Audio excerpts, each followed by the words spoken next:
চিৰাঙৰ কাশী কোৰ্টাত নিখিল বড়ো ছাত্ৰ সন্থাৰ উদ্যোগত আয়োজিত 13 বছৰ অনুৰ্ধৰ ফুটবল প্ৰতিযোগিতাৰ চূড়ান্ত খেলত অসম চৰকাৰৰ কেবিনেট মন্ত্ৰী উৰ্খাও গৌৰা ব্ৰহ্ম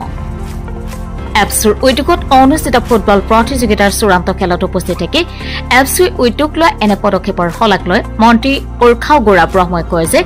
মদ ভাং ড্ৰাগছ আদি নিচাযুক্ত দ্ৰব্য আসক্তিৰ পৰা যুৱ প্ৰজন্মক আঁতৰাই ৰখাৰ বাবে নিখিল বড়ো ছাত্ৰ সন্থাই যি ফুটবল টুৰ্ণামেণ্টৰ আয়োজন কৰিছে সেয়া সঁচাকৈ শলাগ ল'বলগীয়া এনেধৰণৰ খেল ধেমালিৰ জৰিয়তে যুৱ প্ৰজন্মক আকৰ্ষিত কৰি নৱপ্ৰজন্মক মানৱ সম্পদ হিচাপে গঢ় দিয়াত নিখিল বড়ো ছাত্ৰ সন্থা সফল হৈছে আনহাতে আজিৰ চূড়ান্ত খেলত উপস্থিত থাকি নিখিল বড়ো ছাত্ৰ সন্থাৰ সভাপতি দীপেন বড়োই কয় বডোফা অপেন বড়োৰ সপোন বাস্তৱত ৰূপায়িত কৰাৰ উদ্দেশ্য নিখিল বড়ো ছাত্ৰ সন্থাই কাম কৰি আছে আৰু কাম কৰি যাব মানৱ সম্পদ গঢ় দিয়াৰ উদ্দেশ্য নিখিল বড়ো ছাত্ৰ সন্থাই বিভিন্ন সময়ত বিভিন্ন ধৰণৰ খেল ধেমালি অনুষ্ঠিত কৰি আহিছে আৰু সেইবোৰৰ জৰিয়তে নিখিল বড়ো ছাত্ৰ সন্থাই যথেষ্ট সফল হৈছে বুলি সংবাদ মাধ্যমৰ আগত মন্তব্য প্ৰকাশ কৰে দীপেন বড়োই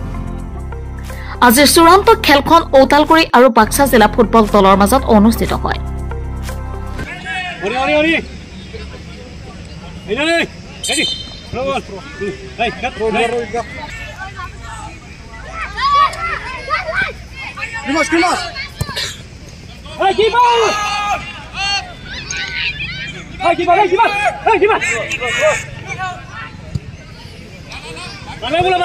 নিখিল বড়ো ছাত্ৰ সন্থাই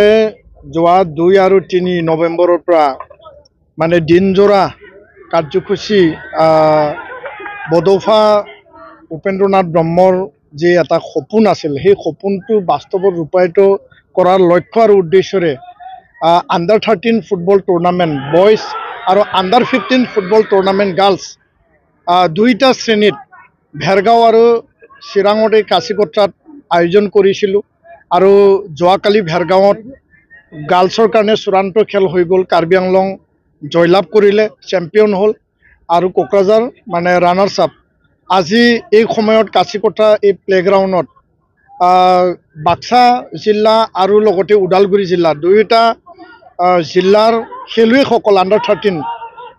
তেওঁলোকে এই সময়ত খেলি আছে আমাৰ এটা এইটো ড্ৰিম এটা প্ৰগ্ৰাম হয় সপোনৰ উপেন ব্ৰহ্মৰ যি এটা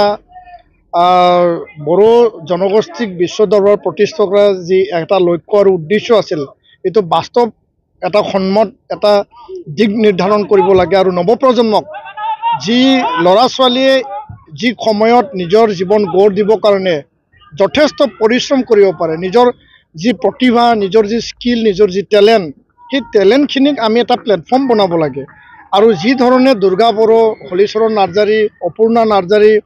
আন খেলুৱৈসকল ৰাষ্ট্ৰীয় আন্তঃৰাষ্ট্ৰীয় পৰ্যায়ত তেওঁলোকে প্ৰফেচনেলি খেলিবলৈ সুযোগ লাভ কৰিছে তেনেধৰণে আমাৰ জিলা পৰ্যায়ৰ পৰা ষ্টেটৰ পৰা নেশ্যনেল ইণ্টাৰনেশ্যনেল লেভেলত তেওঁলোকক আগবঢ়াই নিব লাগে আৰু ইয়াৰ কাৰণে যি মূল আৰু যি লক্ষ্য সেই লক্ষ্যটো আৰু মূল কামটো সেইটোৱেই বুলি আমি ভাবোঁ যে মানৱ সম্পদ গঢ় দিয়া নিখিল বড়ো ছাত্ৰ সন্থা জাতীয় সমস্যাবিলাকৰ কাৰণেই হওক বা সমাজৰ কাৰণেই হওক বিভিন্ন ধৰণৰ কাম কৰাৰ লগে লগে যুৱ প্ৰজন্মক আজি এটা পজিটিভ দিশত মানে লৈ যাবৰ কাৰণেও কিছুমান কাৰ্যসূচী লৈছে আণ্ডাৰ 13 ফুটবল টুৰ্ণামেণ্টটো ওৱান অফ দি বেষ্ট মানে ইনিচিয়েটিভ কাৰণ এইটো এটা মষ্ট ফৰ্মেটিভ ষ্টেজ হয় আৰু আজিৰ যিটো এটা পৰিৱেশত ড্ৰাগছ আৰু বিভিন্ন নিচা এইবিলাকৰ দ্বাৰা আক্ৰান্ত হৈ ল'ৰাবিলাকে যে নষ্ট হৈ গৈ আছে শিক্ষা দীক্ষাৰ প্ৰতি ইচ্ছা নোহোৱা এই অকল ল'ৰাবিলাকক ধ্যান মানে যিটো আকৰ্ষণ কৰিবৰ কাৰণে বা ভালৰ দিশে লৈ যাবৰ কাৰণে এইটো ফুটবল টুৰ্ণামেণ্ট কৰিছে খুব ভাল কৰিছে সমগ্ৰ অসমত আৰু ইয়াৰ পৰা ভাল মানে ফুটবলাৰ ওলাই গৈ আছে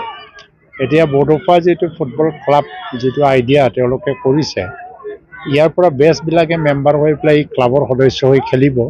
আৰু নেশ্যনেল ইণ্টাৰনেশ্যনেল লেভেললৈকে তেওঁলোকে